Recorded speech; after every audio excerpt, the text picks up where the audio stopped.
Hello friends, সকলকে রত্নাস কিচেনে স্বাগত। আজকে বানাবো সিম্পল এগ রোল। তো কিভাবে বানাচ্ছি আর সিম্পল কেন বলছি চলুন আসুন দেখে নিই। প্রথমেই বলে একটা ছোট বাটি নিয়ে নিয়েছি সামান্য নুন। এর আগেও একটা করেছি, তাই জন্য এই বাটির মধ্যেই নুনটা নিয়ে নিয়েছি। আর দিয়ে দিচ্ছি রসুন কুচি দিলে খুব ভালো হয়, জানি না আপনারা এইভাবে করেছেন কিনা। এই রসুন দুটো আমি কুচিয়ে নিচ্ছি। আর নিয়ে নিচ্ছি সামান্য লঙ্কা কুচি। বাড়ির লোক যেরকম খাবে ঝাল সেই বুঝে কিন্তু দিতে হবে। আমি খুব সামান্য দিলাম, একটা লঙ্কার 3টে কুচি নিলাম। আর এবার ডিমটাকে ফাটিয়ে দিচ্ছি।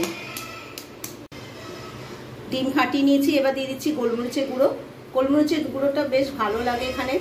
একটা তাওয়া বসিয়ে দিয়েছি, দিয়ে দিচ্ছি সাদা তেল। এখানে সাদা তেল বা বাটার দিয়েই করা যেতে পারে। আমি মাঝে সাথে এরকম বাটার দিয়ে করি, কিন্তু আজকে কিন্তু করছি না, আজকে তেল দিয়ে করছি। দিয়ে দিচ্ছি ডিমটা ছেড়ে, আর ডিমটাকে চারিদিকে ছড়িয়ে দেবো। হাতে করা রুটি ছিল, এটা হচ্ছে ময়দার রুটি, এটা এর উপর দিয়ে দেবো। এই জন্যই বললাম আমি সিম্পল ঘরে এরকম রুটি করা থাকলে তো রুটিটা পুরোপুরি ভাজা না। তো এবার আঁচটাকে জোর করে দিয়ে এটার সঙ্গে এটাকে একটু চিপকে দেবো, তারপরে উল্টিয়ে দেবো। ডিমের দিকটা কিন্তু হয়ে গেছে, আর ওই উপরের দিক যেটা রুটির দিকটা সেটা কিন্তু হয়নি। এবার ওইটাকে উল্টিয়ে দেবো। রুটির দিকটা আমি উল্টিয়ে দিয়েছি। আর এই যে সসটা একদম প্রায় শেষ হয়ে গেছে, এই সসটাকে এর মধ্যে একটুখানি দিয়ে দেবো যাতে টেস্টটা আর একটু দ্বিগুণ হয়ে যায়। তো একদম শেষ হয়ে গেছে বন্ধুরা। আমি আর একটা অর্ডার করব, এটা অনলাইন থেকে আমি অর্ডার করি।